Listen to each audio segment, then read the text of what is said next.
lady start to speak, and I looked up and I saw Melanie, and I nudged my little brother and said, "That's my wife." And a little while later, we started She was smitten. dating. She was smitten at first. I'd always dreamed and had a vision of having a family. And my patriarchal blessing talks about me being able to have a family, and my wife's patriarchal blessing speaks of her being able to have children.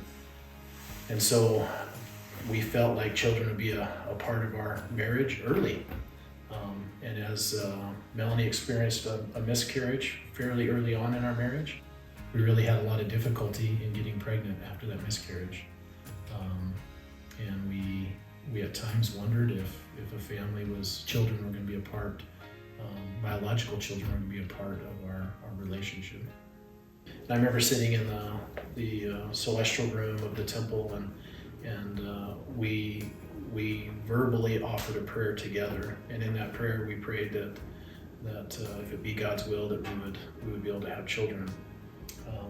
Much to my joy, a few weeks later, as I returned home from work, my wife was especially giddy and shared with me a positive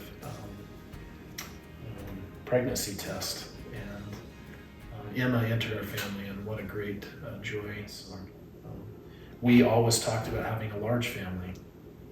We have 3 beautiful daughters. You know, after we had the 3 pretty close, and then after Mariah, I had another miscarriage and just never got pregnant after that. And it was sometimes hard to, I'd have to remind myself to be patient, to have faith, but it was still sometimes hard to not question whether that was gonna happen.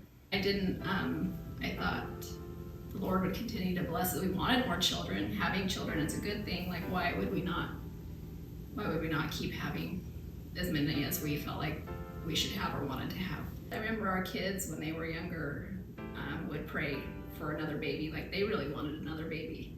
And they would ask me, "Why can't we have another baby? Like, why can't you?" They really wanted to have a baby brother. Yeah. So. And that was hard to explain. My cousin had just had a baby.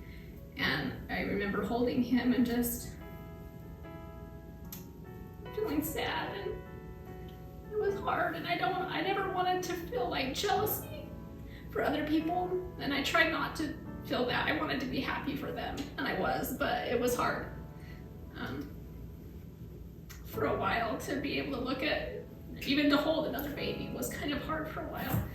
But that not anymore. No, I love it. It's not hard anymore, and I think I've realized, well, my kids are getting older, and in a few years or whenever, I could have grandkids, and I just look forward to that. And I think my prayers just eventually came to let me just be at peace with whatever your plan is and for our family. That it's okay, like, families are all different sizes, and this is the family that God intended me to have, and that's a great comfort. I do really feel like these were the children that He wanted me to have. Trying to be a good parent and raise kids in the gospel is a great blessing and also a great challenge, and it's something that I've found that has brought me to God more than maybe anything else in my life for help, and relying on the Savior, whether it was in conceiving those children and then also raising them.